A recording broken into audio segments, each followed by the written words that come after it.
In 1977 in Field, the paranormal investigators, Lorraine and Warren, traveled to London to help the Hodsons after sensing her daughter to be possessed and her 4 children haunted by supernatural happenings. Peggy Hodson asks for help when a malicious entity takes possession of the second eldest child, Janet. However, there's something more threatening, not only for the inhabitants, but also for the investigator couple. Something that they couldn't even imagine. Amityville, Long Island, New York, 1975. Ed and Lauren Warren, Patrick Wilson, and Vera Farmiga are sitting with the Lutz family in the infamous Amityville home. A year earlier, Ronald DeFeo Jr. murdered his family with a shotgun, and the Lutz family claims to have been experiencing paranormal phenomena. The Warrens conduct a seance in which Lorraine has a vision where she sees herself in Ronald's position on the night of the murders. She watches herself committing the acts, first with Ronald's parents, and then his 3 siblings. Lorraine then encounters a demonic creature taking the form of a nun, followed by a man dying. Lorraine screams, and it pulls her out of the vision and comforts her. 3 years later in Enfield, England, Janet Hodson Madison Wolfe is sitting outside the stool with her friend Camilla Emily Tasker as Camilla smokes a cigarette. She passes it to Janet right before a teacher walks outside and scolds the girls for smoking. She confiscates the cigarette and takes a puff. Janet lives with her older sister Margaret Lauren Esposito, younger brothers Johnny Patrick Macaulay and Billy Benjamin Hay, and their mother Peggy Frances O'Connor. The Hodsons are struggling financially. The children's father left them for a neighbor woman, and Billy has a speech impediment that gets him bullied at school. Peggy has self-doubts as a single parent. At night, Janet and Margaret are sleeping in their room when Janet begins to feel a disturbing presence. It sounds as though she's speaking to herself, but then she begins responding with a growling, raspy voice that claims, "This is my house."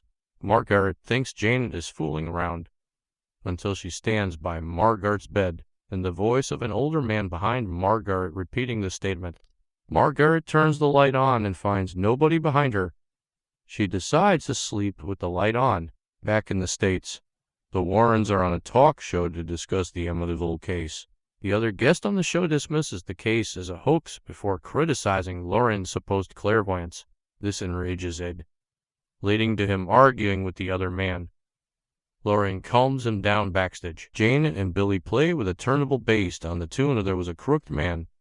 As the children go to bed, Janet ties her arm to the bed. She ends up on the floor of the living room with no idea as to how she got down there. Billy walks around the house. When he sees a toy fire truck on the floor, he rolls it into a tent in the hallway. But moments later, the truck rolls into Billy's room. He goes back outside and rolls it into the tent, at which point a booming groan is heard. Billy runs to his mother's room while Margaret hears a pounding at her door. She opens it and sees no one outside until Janet returns, denying that she was pounding on the door. The next day, Janet is watching TV, and the channels start changing on their own. The remote has also vanished. Janet goes looking for it and finds it on the chair behind her. A ghostly figure emerges from the corner and growls, "Why hate you, S.E.?" Janet runs back to the couch screaming. That evening, Janet ends up on the floor of her room as though she was thrown. She tells Margaret that there is someone in the house. Before Margaret can dismiss that, their beds start shaking. They scream and run to Peggy's room. She goes to the girls' room and thinks they're playing around, until the girls' dresser is shoved hard against their door.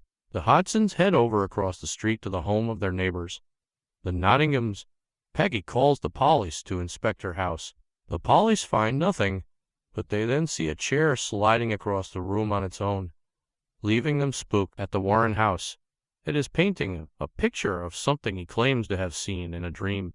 It's the same demonic nun that Lauren saw in her vision. Later, while she sits in the living room with their daughter Jody Sterling Gerrans, a noise is heard in the hallway. Jody goes outside to look. Lauren finds her staring in horror at the demon nun. Lorraine follows it into the office. She thinks she sees the nun in the darkness, but it's just the painting. However, the demon is still in the room, and it walks up to the painting and makes it come to life. It growls as it runs toward Lauren, causing her to see the same vision as before.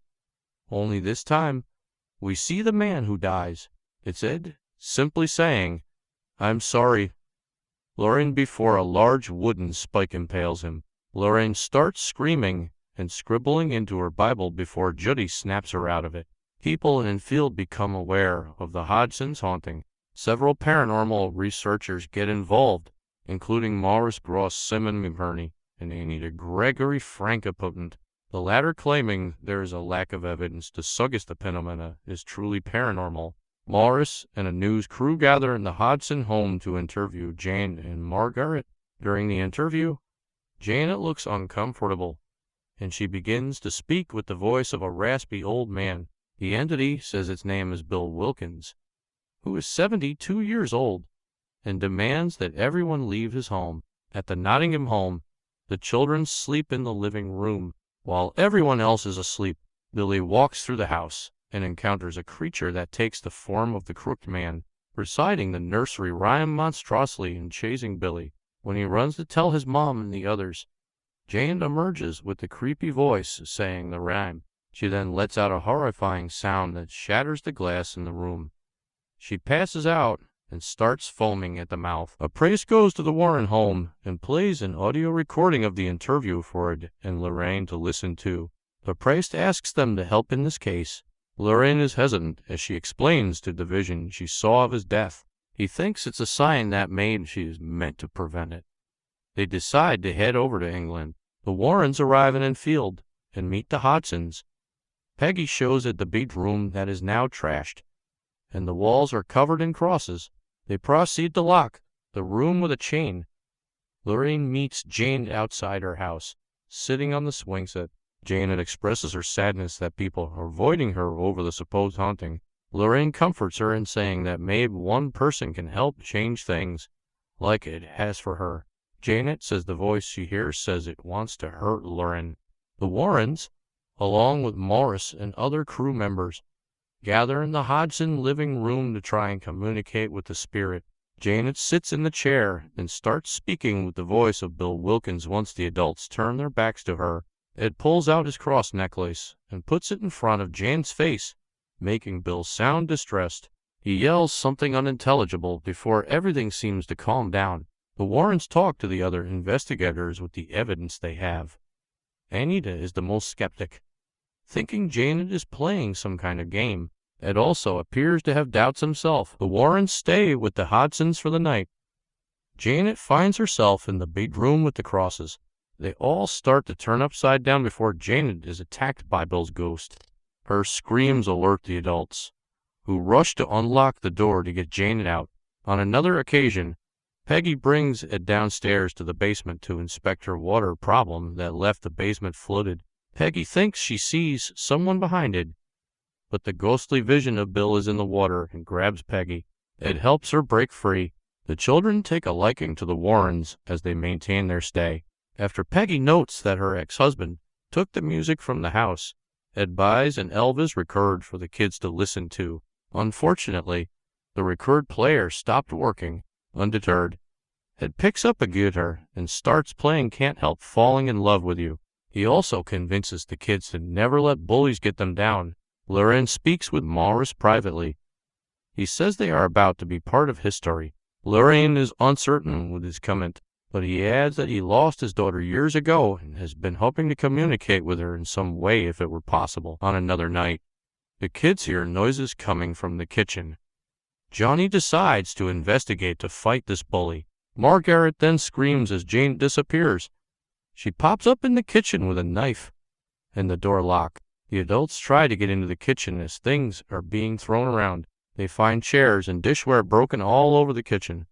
But Johnny and Jane are nowhere to be found. They eventually do find Johnny, and Jane is stuck inside an electrical box, speaking another unintelligible message before getting pulled out.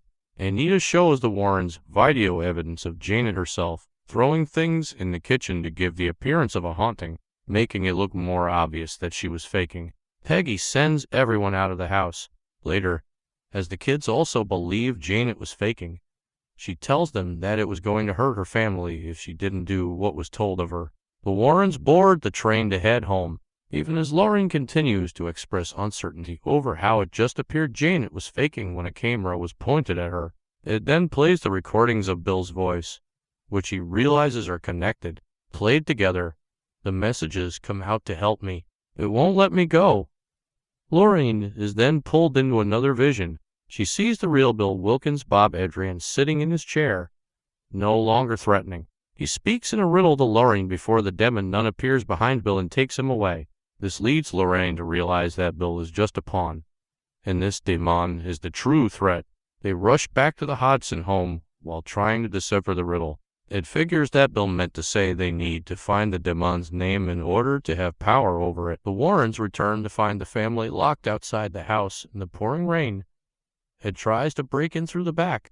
Lightning strikes the tree in front of the house, leaving a sharpened stem that Lauren recognizes as the thing that kills it in her vision.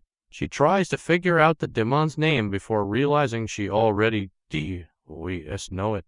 She looks into her Bible and sees from her scribbling that the demon's name is Valak. She rushes into the house to go after it. It is partially blinded when a pipe bursts and sprays steam in his face. He stumbles and is attacked by the crooked man before coming across the room where Janet is. She stands by the window as it shatters, leaving her an opening to jump onto the stem. Ed rushes to grab her, just catching her as he holds onto the curtains that are ripping. Lauren reaches the room and tries to save it, but Valak emerges and holds Lauren back. Lauren utters the demon's name and condemns it back to hell. Lauren runs to save it and Janet in the nick of time. Janet is just fine. In the morning, everything has calmed down. Peggy and Janet thank the Warrens for helping them. A brief text is followed that states that the Enfield haunting became one of the most notorious cases in history. Peggy Hodson continued living in the house for 40 years until she died in the same chair as Bill Wilkins. The Warrens return home. Ed takes the crooked man turntable and puts it in his museum right across from Annabelle. No less. He then hears music playing from upstairs. Lorraine put on Can't Help Falling in Love with You. The two of them then share a dance. And now we have reached the end of the Conjuring universe.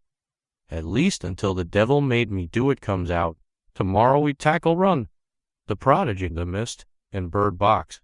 See you tomorrow.